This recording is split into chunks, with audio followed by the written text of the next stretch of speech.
Bonjour à tous et bienvenue sur le plateau des décideurs du développement durable sur Décideurs TV. Vous le savez, nous le savons tous, la forêt mondiale recule. Nous avons tous en tête ces images de machines gigantesques qui dévastent les forêts, tant en Amazonie qu'en Alaska par exemple, à la recherche des goudrons bitumineux. Et pourtant, eh bien, une bonne nouvelle arrive sur l'actualité, sur le marché de la forêt mondiale, puisque sa dévastation va en s'amenuisant.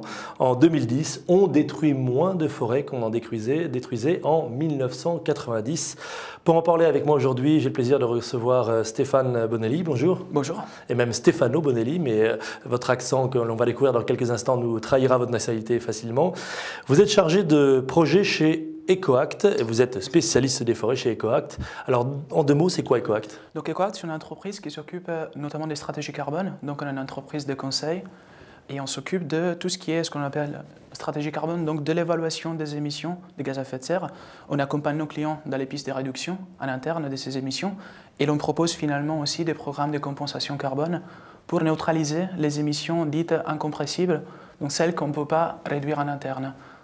Alors les chiffres dont je parlais, ce sont des chiffres que vous n'avez pas modélisés vous, mais qui ont été modélisés par la FAO, la Food and Agriculture Organization, qui est donc dépend des Nations Unies, et qui dit en substance que l'on a détruit 13 millions d'hectares de forêt, ce qui est quand même un chiffre colossal, en 2010, mais c'est moins qu'en 1990, on en avait détruit 16 millions. Pourquoi ce recul?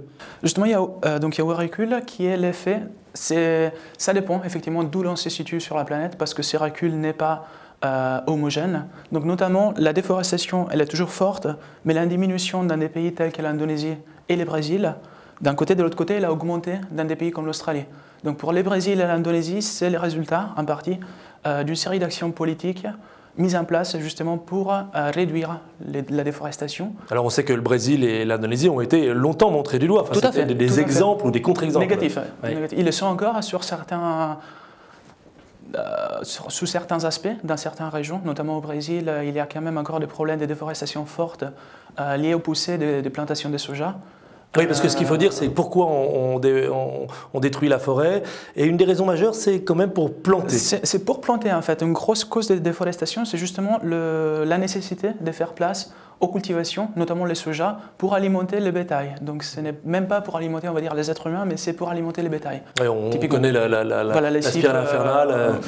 Ça coûte beaucoup plus d'eau et d'énergie de nourrir du bétail que de faire de l'agriculture vivrière. Néanmoins, c'est un recul. Est-ce que ce recul va se perdurer dans les années à venir? Je l'espère. C'est compliqué à dire. Je pense que tous les prémices, si on dit comme ça, pour que ces reculs, pour que ces reculs continuent, sont là, dans le sens qu'il y a une prise de conscience forte de la part à la fois des populations, des institutions et des gouvernements de la nécessité de préserver les forêts, de réduire les taux de déforestation, à la fois parce que les forêts sont des réservoirs très importants de biodiversité, d'un côté, de l'autre côté, parce que les forêts sont très importantes d'un point de vue carbone aussi. Donc dans un cadre de changement climatique et de lutte au changement climatique, donc dans ce qu'on appelle la mitigation du changement climatique, les forêts jouent un rôle clé, essentiel, puisqu'elles représentent 20% des émissions. Ou mieux, la déforestation et la dégradation des forêts, aujourd'hui, est responsable de 20% des émissions de gaz à effet de serre. Donc réduire la déforestation veut dire également réduire les émissions de CO2 en atmosphère. D'un côté, de l'autre côté, veut dire préserver également des puits de carbone. Alors ça veut dire qu'il y a un double effet, effectivement. Un double effet, si on détruit moins, on émet moins de CO2 et en plus on préserve des puits de carbone. Ce que vous disiez. Et des puits de biodiversité, je dirais aussi. Donc, alors vous raisonnez en termes globaux, en termes mondiaux. On dit que par exemple la France plante plus d'arbres, il y a plus de forêts, la forêt française est en progression. Il y a d'autres zones dans le monde, d'autres pays vertueux? Notamment donc, les pays du Nord, en principe, sont des régions où les forêts poussent actuellement, y compris l'Union soviétique, l'ancienne Union soviétique, la Russie. La Russie. Notamment à cause du fait qu'il y a un abandon des terres agricoles. Donc c'est de la forêt qui prend place sur des terres qui étaient cultivées, d'un côté. De l'autre côté, il y a des régions où il y a une volonté politique de planter, comme en Chine. Donc en Chine, la forêt a augmenté.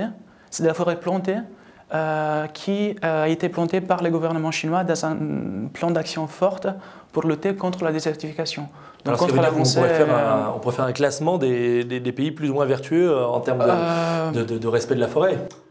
C'est aussi compliqué parce que ça dépend de ce que l'on veut dire, dans le sens qu'on peut planter pour des causes diverses et variées, ce qui est très bien, mais il y a des pays où on a déforesté et maintenant on replante. Donc c'est vert aujourd'hui, mais ça ne l'était pas dans le passé.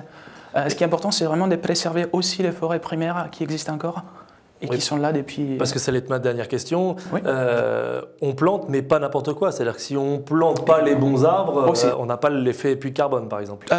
On l'a, mais moins. Dans le sens que le captage, le stockage du CO2 par les plantes dépend vraiment de la croissance de la plante, du climat, du taux de réussite en quelque sorte de la plantation.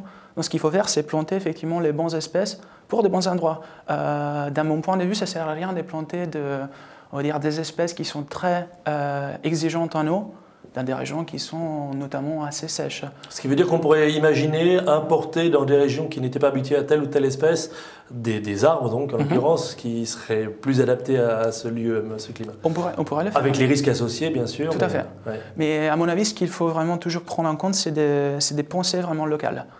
On est dans un cadre global d'une problématique qui est forte et qui est là, mais chaque action doit être déclinée au niveau local. Donc c'est très important de planter des espèces qui sont adaptées au territoire. D'un côté, de l'autre côté, c'est très important le suivi quand on fait une plantation, parce que quand on plante, l'espèce, elle doit rester. Elle doit rester sur le terrain, avoir son effet bénéfique pour longtemps. Donc c'est très important d'assurer un suivi à ce que l'on fait, ce qui implique qu'il est très important aussi d'impliquer dans la démarche les populations locales, les acteurs locaux. En quelque sorte. Donc, et les financeurs, puisque vous, les financeurs aussi. Vous proposez en gros à des entreprises d'obtenir des bons points en termes d'émissions carboniques en replantant pour leur compte. C'est un peu plus compliqué parce qu'on fait de la compensation carbone avec des projets de réforestation. Donc on plante, c'est vrai, mais derrière il y a tout un suivi, un monitorage, une analyse des émissions de gaz à effet de serre évitées grâce à cette plantation. Et de l'effet de stockage des plantes qui doit être validé par une partie tierce. Et ensuite, il y a un processus de suivi temporaire dans le temps qui vérifie chaque année les quantités de CO2 qui ne sont pas émises dans l'atmosphère grâce aux plantes qu'on a plantées. Donc ce n'est pas juste la plantation, il y a aussi toutes les parties de suivi et la démarche technique qui est assez lourde et compliquée. Donc c'est ce qu'on essaie de proposer à nos clients et garantissant les meilleurs standards ce qu'on peut faire en fait. Eh bien, écoutez, Stéphano Bolelli, on vous remercie pour ces explications. Donc on a compris ce qu'il fallait retenir de cette plus ou moins bonne nouvelle. On détruit moins la forêt, mais on la détruit encore. Donc il reste encore du travail à faire. Je rappelle que vous êtes chargé de projet forêt chez EcoAct. Tout à fait. EcoAct, dont vous trouverez évidemment toutes les coordonnées en dessous de cette page vidéo. Merci, à la semaine prochaine. Merci.